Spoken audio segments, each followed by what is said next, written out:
Sir ওর দিকে তাকিয়েই বলেছে, আপনি এত কুলাঙ্গার কেন? আপনার স্ত্রী আপনাকে জীবন দিয়েছে, নতুন করে একটা কিডনি ডোনেট করেছে, তারপর আপনি তার গায়ে হাত তুলেছেন, আপনি এত কুলাঙ্গার কেন?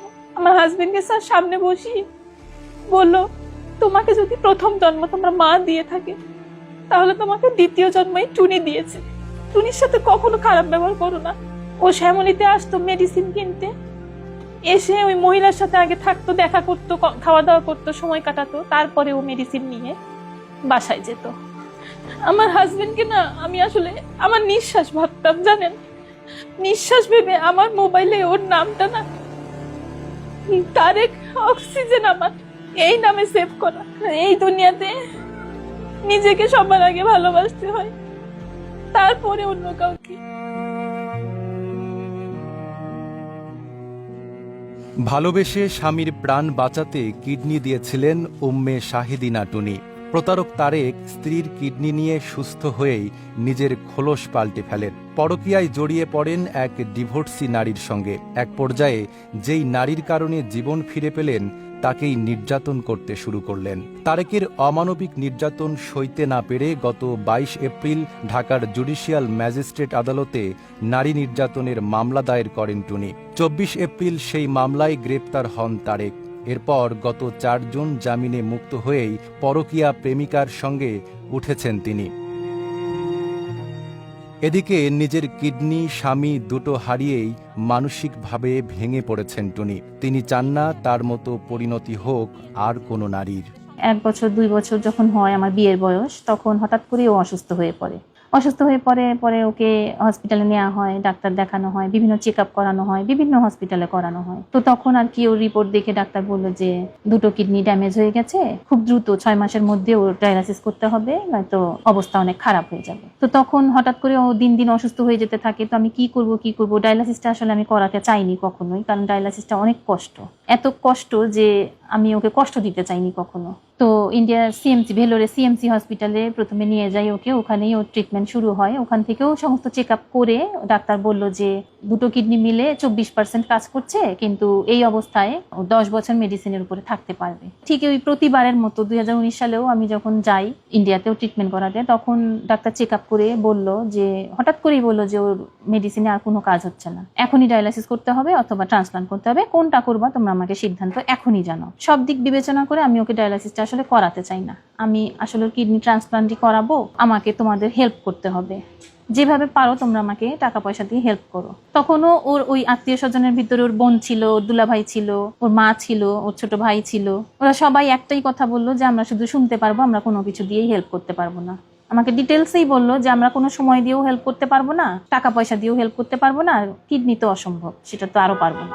ওই সময় যখন ওর আত্মীয় স্বজন কেউ এগিয়ে এলো না, আমি এত চেষ্টা করলাম, কোনোভাবেই কেউ এগিয়ে এলো না, তখন বাধ্য হলাম আমি এগিয়ে গেলাম ওর পাশে। পরে আমার এলাকাতেই আমার এক আন্টি, উনি আমাকে ডাক দিল। উনিও ট্রান্সপ্লান্ট করেছিল দিল্লি অ্যাপোলো থেকে, ওনাকে ওনার মেয়ে ডোনেট করেছিল।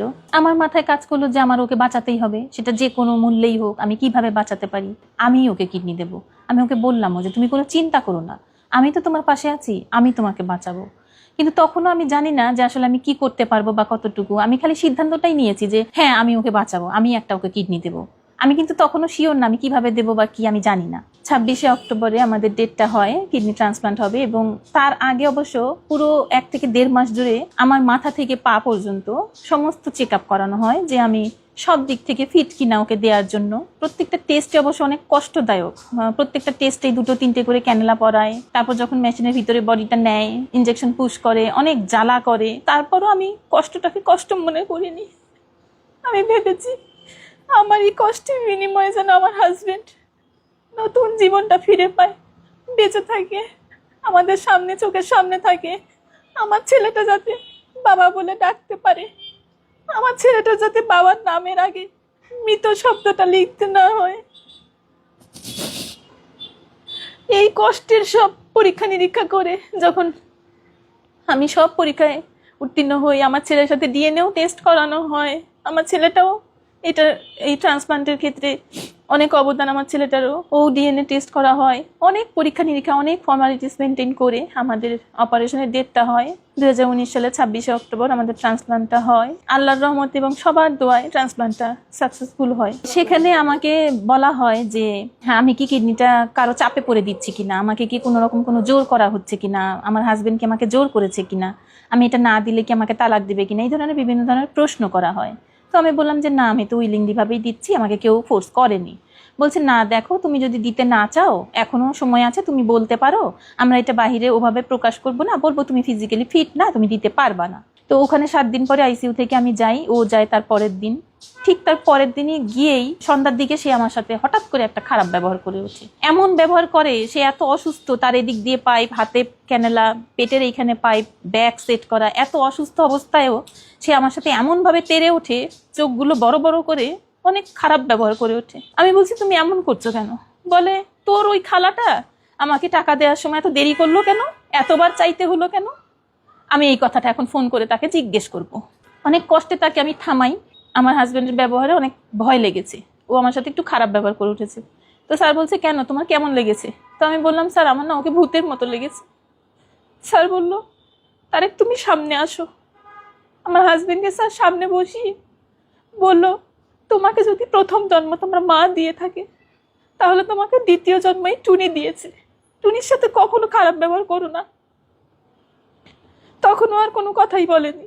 তারপরে ট্রান্সপ্লান্টের পরে যখন আমরা বাংলাদেশে আসলাম, আসার পরে আস্তে আস্তে দেখি যে ও খুব মোবাইলে আসক্ত হয়ে পড়ে, খুব প্রত্যেকটা দিন, সারাটা দিন রাত 24 ঘন্টায় ওর মোবাইলটা হাতে থাকে, সারাক্ষণ মোবাইল দেখা। মোবাইলে এত কি যে দেখে, এত তো আর আমি দেখতে পারি না। একটা পর্যায়ে গিয়ে আমাকে বলে যে আমাকে কিছু টাকা এনে দাও। তো আমি বলি তুমি টাকা দিয়ে কি করবা? বলে হ্যাঁ আমার টাকা লাগবে। তো একদিন আমার ছেলে আমাকে বললো মা, বাবা না আমাকে জিজ্ঞেস করছিল মোবাইলটা দেখিয়ে যে বাবা দেখো তো আমি কত টাকা পেয়েছি এই গেমটা খেলে। তো আমি তখন বুঝতে পারিনি যে ব্যাপারটা। আমি যে বিউটি পার্লারে কাজ করে, তারপরে যে বুটিক্সের কাজ করে, আমার আত্মীয় স্বজন থেকে ধার চেয়ে নিয়ে বিভিন্নভাবে আমি এই টাকাটাকে মাসে মাসে পরিশোধ করতে হয়েছে আমার।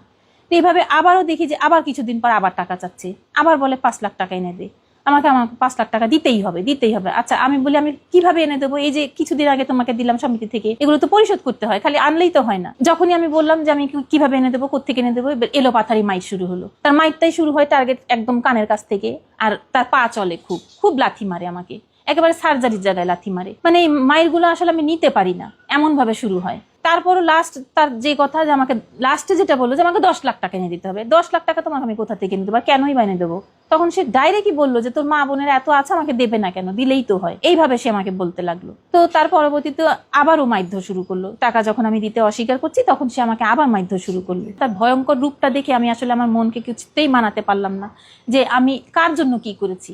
লাস্টে যে ফেব্রুয়ারি 1 তারিখে ও মাইটটা দেয় সন্ধ্যার সময়, তখন আসলে আমি মাইটগুলো নিতে পারি না। আমি তো আসলে ট্রান্সপ্লান্টের পরে শারীরিকভাবে অনেক অসুস্থ থাকি, আমার প্রেশার অনেক হাই থাকে, অলওয়েজ হাই থাকে, প্রচন্ড মাথা ব্যথা থাকে। তো যখন আমাকে মারধর করলো আমি আসলে ওগুলো নিতে পারিনি, খুব কষ্ট পেয়েছি। পরের দিন 2 তারিখে আমি বাধ্য হয়ে আমি থানায় গিয়ে ওর নামে অভিযোগ করি। অভিযোগটা করার পরে ওইটা জানতে পারার পর আমি অবশ্য আমার ছেলেটাকে নিয়ে পাশে আমার খালার বাসায় চলে গেছিলাম। ও ওখানে যায়, আমাকে ফোন করে, ওখানে যায়, গিয়ে আমাকে অনেকভাবে ইমোশনাল ব্ল্যাকমেল করে, বলে অনেক কান্নাকাটি করে, আর বলে যে আমি ভুল করেছি তোমার গায়ে হাত তুলে, আমার এটা করা উচিত হয়নি, আমি আর এখন কখনো এরকম করব না, তুমি অভিযোগটা তুলে ফেলো। তো আমি বরাবরের মতন না এবারও ভুলে গিয়ে আমি ওকে ছেলেকে সাথে করে নিয়ে থানায় গিয়ে পরের দিন, একদিন পরেই আর কি, আমি অভিযোগটা উঠিয়ে ফেলি। যে যখন আমি স্যারকে বললাম যে স্যার আমি ওর নামে একটা অভিযোগ করেছিলাম, কিন্তু আরেকটা সুযোগ চাচ্ছে, আমি ওকে স্যার আরেকটা সুযোগ দিতে চাই, স্যার আমি এটা তুলে ফেলতে চাই। তখন আমার হাজবেন্ড আমার পাশেই ছিল। স্যার ওর দিকে তাকিয়েই বলেছে আপনি এত কুলাঙ্গার কেন? আপনার স্ত্রী আপনাকে জীবন দিয়েছে, নতুন করে একটা কিডনি ডোনেট করেছে, তারপর আপনি তার গায়ে হাত তুলেছেন, আপনি এত কুলাঙ্গার কেন? তো ভেবেছিলাম হয়তো শুধরে গেছে বা শুধরে যাবে, এটা ভেবে ওখানে ও মুচলেখা দিয়ে তারপর আমি ওইটা উঠিয়ে ফেলি অভিযোগটা। তারপরে বাসায় আসি আমরা। বাসায় আসার পরের দিন ঠিক একটা দিনও ভালো ছিল। একটা দিন তার খুব ভালো ভালো কথা, আমি কখনো আর এমন করব না, আমি তোমাকে সময় দিই না, সময় দেবো, এরপর থেকে মোবাইল নিয়ে আর থাকবো না, সেফ একটা দিন এই কথাগুলি বলেছিল। তারপরের দিন থেকে ও আবার শুরু করেছে অকথ্য ভাষায় গালাগালি, তাকে টাকা এনে দিতে হবে, না দিলে আমি বাসার থেকে বের হয়ে যাচ্ছি না কেন, আমি বের হয়ে গেলে ওর ব্যবস্থা করে নিতে পারে ভালো মতো, এই ধরনের কথাবার্তা বলে আর অনেক সিন ক্রিয়েট করে। অনেক ওর এই চিল্লাচিল্লিগুলি আমি আর নিতে পারছিলাম না বলে আমি এক পর্যায়ে বাসা থেকে বের হয়ে আমার বোনের বাসায় চলে আসি। পরে আমি সিদ্ধান্ত নিলাম যে আমি ওর নামে মামলা করব। আমি কোর্টে গিয়ে ওর নামে নারী নির্যাতন আর যৌতুকের মামলা করি। আমি এটা করেছি এপ্রিলের 22 তারিখে। 24 তারিখে ও অ্যারেস্ট হয়। এবার অ্যারেস্ট হওয়ার পরের দিন আমি বাসায় যাই। বাসায় গিয়ে আমি ওর মোবাইলটা পাই। ওর মোবাইলটা থেকে আমি অনেক কিছু এখন জানতে পারলাম নতুন করে, যে ও বিভিন্ন মহিলাদের সাথে কথা বলতো, মোবাইলে বিভিন্ন সময় কথা বলতো। আমি যখন এগুলো জানতে পারলাম তখন আমার ছেলেও এগুলো জেনে আমাকে বলছে, মা বাবা তো একদিন একটা মেয়ের সাথে কথা বলেছিল, তার নাম রেহানা পারভিন, আমাকে দিয়ে সেটা ডিলিটও করিয়েছিল। তো তারপরে এভাবে দেখতে দেখতে আমি দেখলাম যে ও তাহমিন আক্তার মেরি নামে এক মহিলার সাথে অনেক বেশি কথা বলছে, একটা সম্পর্ক হয়েছে ওর। এটা হ্যাঁ এটা আমি জানতে পারলাম তখন ওর মোবাইল থেকে। আস্তে আস্তে জানতে পারি যে প্রায় 3-4 বছর ধরে মহিলাটার সাথে নতুন করে আবার এই সম্পর্কটা তাহমিন আক্তার মেরি নামের মেয়েটার সাথে পরকীয়ায় জড়িত। এভাবে আমি ওর মোবাইল থেকে কিছু রেকর্ড পাই, আর অন্যান্য বিভিন্ন ভাবেও আমি এই মহিলার কিছু কল রেকর্ড পাই, যেখানে ওই মহিলা বলছে যে তারেক জামিনে আসলেই ওর বাড়িটারি ভবিষ্যতের কোনো দরকার নাই, ওর ছেলেরও দরকার নাই, ওর বাড়িটারি বিক্রি করে আমি আমার কাছে নিয়ে চলে আসব। এই সমস্ত কথা যখন আমি শুনতে পারি, বিশ্বাস করবেন না, আমি পুরো দুটো দিন মনে হয় সেন্সলেস হয়ে পড়েছিলাম যে এগুলো আমি কি দেখলাম। আর এই সম্পূর্ণ ঘটনাটা, সম্পূর্ণ এই কাহিনীগুলো আমি জানতে পারলাম ও অ্যারেস্ট হওয়ার পর। আমি এতদিন একসাথে, ও তো কোনো কাজকাম করতো না, বেকার ছিল, সারাদিন রাত 24 ঘন্টাই বাসায় থাকতো, আমিও তো বাসায় আছি, কিন্তু আমি কখনো ঘুণাক্ষরও জানতে পারিনি যে ওই সবের সাথে জড়িয়ে গেছে। ও অ্যারেস্ট হওয়ার পর যখন আমি এই বিষয়গুলো জানতে পারি, আমি পুরো 2 দিন অজ্ঞান হয়েছিলাম যে আমি এগুলো কি শুনলাম। ও শ্যামলীতে আসতো মেডিসিন কিনতে, এসে ওই মহিলার সাথে আগে থাকতো, দেখা করতো, খাওয়া দাওয়া করতো, সময় কাটাতো, তারপরে ও মেডিসিন নিয়ে বাসায় যেত। এগুলো আমি কোনোভাবেই মেনে নিতে পারছিলাম না।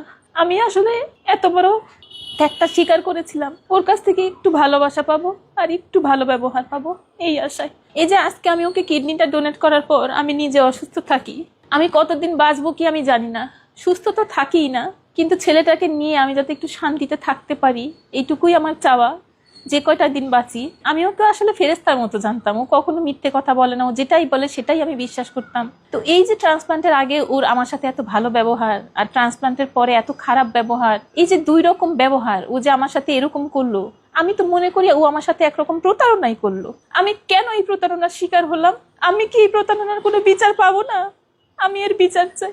আমি যে এত বছর ওর সংসার চালালাম, ওর চিকিৎসার খরচ চালালাম, এত কষ্ট করলাম, আত্মীয় স্বজনের থেকে হেল্প নিলাম, বিউটি পার্লারের কাজ করলাম, বুটিক্সের কাজ করলাম, এত কষ্ট করে আমি সবকিছু চালালাম এত বছর। আমার সংসারটা 19 বছর, এই 14 ফেব্রুয়ারিতে 19 বছর শেষ, 20 বছরে পড়েছে। আমি তার বিনিময়ে কি পেলাম? সেই ভালো ব্যবহারটুকুও তো পেলাম না। এই অপরাধীর যেন দৃষ্টান্তমূলক শাস্তি হয়, আমাকে দেখে যেন 10টা মেয়ে শেখে যে না, এই দুনিয়াতে নিজেকে সবার আগে ভালোবাসতে হয়, তারপরে অন্য কাউকে। আমি সেটা করিনি। আমার হাজবেন্ডকে না আমি আসলে আমার নিঃশ্বাস ভাবতাম, জানেন, নিঃশ্বাস ভেবে আমার মোবাইলে ওর নামটা না তারেক অক্সিজেন আমার এই নামে সেভ করা। তার বিনিময়ে আমি যেটা পেয়েছি, আমি এটার বিচার চাই। প্লিজ আপনারা আমাকে একটু হেল্প করেন। আমি সবার কাছে একটু হেল্প চাই, সরকারের কাছে হেল্প চাই, প্রশাসনের কাছে হেল্প চাই।